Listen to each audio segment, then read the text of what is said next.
formidable, hein, son bilan est incroyable. Je ne sais pas où il habite, mais chez lui, il n'y a plus de chômage. Hein, on n'est pas loin du plein emploi. Alors, il oublie de dire qu'il y a quand même 13 fois plus de chômeurs que de postes vacants. Il a une baguette magique pour dire finalement les chômeurs, si vous ne cherchez pas d'emploi, hop, rayez de la carte, vous n'aurez plus d'allocation. Donc comme ça, c'est facile.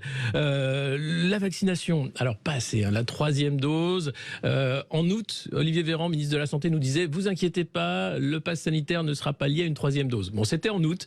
Entre-temps, voilà, Emmanuel Macron a décidé en Conseil de défense sanitaire que finalement, être libre implique d'être responsable et solidaire. Et donc, être libre, chez lui, au Macronistan, c'est avoir un pass sanitaire qui change tous les trimestres à peu près, puisqu'on ne sait pas s'il faut 3, 4 doses. Un peu, là, non? Oui, mais qui exagère, honnêtement? La liberté, c'est pas ça. Arrêtons de croire que la liberté, c'est d'avoir les gestes barrières, la vaccination, les masques, le pass sanitaire. Ça suffit. Non, ça, c'est une fable qu'il essaye de nous raconter et de faire croire d'ailleurs que ça marche. Or, la vaccination, le problème, c'est qu'au bout de 6 mois, il faut refaire une dose et qu'on attend les traitements. Lui-même le disait d'ailleurs dans son allocution. Ils arrivent pour la fin de l'année. Alléluia. La retraite. Alors, la retraite, ça, c'est la réforme qu'il devait faire. Il avait été élu comme le grand réformateur. Il n'a pas pu la faire. Alors, il dit les conditions ne sont pas réunies puisque c'est vrai, on n'a pas été, les partenaires sociaux n'ont pas été tout à fait coopératifs. Donc, il va remettre ça si jamais il est réélu pour 2022.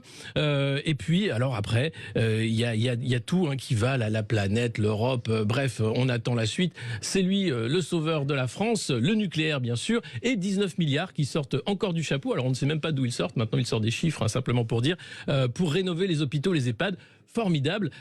Donc j'ai l'impression qu'il vit dans un pays merveilleux. D'ailleurs, les ministres ont peur de le fâcher. Donc, oui, c'est sorti ce matin.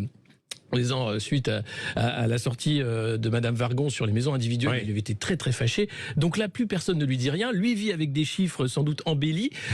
Et ça fait peur en fait de voir un président finalement dans un monde virtuel, alors que les Français, eux, vivent la baisse du pouvoir d'achat, l'inflation, la peur de la précarité et du chômage. Et on a un président qui nous dit, vous êtes formidable, c'est super, on continue.